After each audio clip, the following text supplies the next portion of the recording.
Iran Israel സംഘർഷം നിലനിൽക്കെ December 28-ന് റഷ്യ ഇറാനിയൻ സാറ്റലൈറ്റുകൾ സ്പേസിലെത്തിക്കും. ഡിസംബർ 28-ന് റഷ്യ ഇറാന്റെ 3 സാറ്റലൈറ്റുകൾ വിക്ഷേപിക്കുവാൻ തയ്യാറെടുക്കുന്നു. ഈ വിക്ഷേപണം ലക്ഷ്യമാക്കുന്നത് സയൻസും ടെക്നോളജിയും പുരോഗതിയുമാണെന്ന് ഇറാൻ അവകാശപ്പെടുന്നു.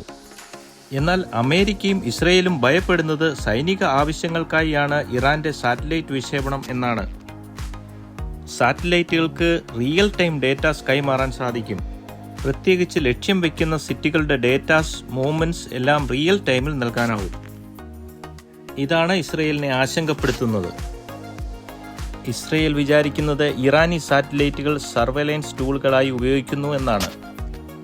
സഫർ 2 ഹൈ റെസൊല്യൂഷൻ സാറ്റലൈറ്റുകൾ ഇറാൻ വിക്ഷേപിക്കുന്നുണ്ട്. അതിനൂതനമായ വിവരശേഖരണമാണ് ലക്ഷ്യം. കൃത്യമായി മിലിറ്ററി ബേസുകൾ ട്രാക്ക് ചെയ്യാൻ ഇതിന് സാധിക്കും. കൊസാറും പയയുമാണ് മറ്റ് 2 സാറ്റലൈറ്റുകൾ. കൊസാർ ഇന്റർനെറ്റ് ആവശ്യങ്ങൾക്ക് ഉപയോഗിക്കാം.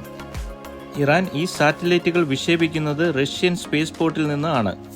റഷ്യൻ റോക്കറ്റുകളാണ് സാറ്റലൈറ്റ് വിക്ഷേപിക്കുന്നത്. ഇറാൻ റഷ്യ ബന്ധം ദൃഢമാകുന്നത് വളരെ ആശങ്കയോടെയാണ് ഇസ്രയേൽ കാണുന്നത്. മിലിറ്ററി ടെക്നോളജി ഇറാൻ ടെസ്റ്റ് ചെയ്യുകയാണെന്ന് അമേരിക്കയും ഇസ്രയേലും കരുതുന്നു. ഡിസംബർ 28-ന് ഇറാന്റെ സാറ്റലൈറ്റുകൾ സ്പേസിൽ എത്തുമ്പോൾ ഇസ്രയേലിന്റെ ആശങ്ക കടുക്കുമെന്ന് ഉറപ്പാണ്.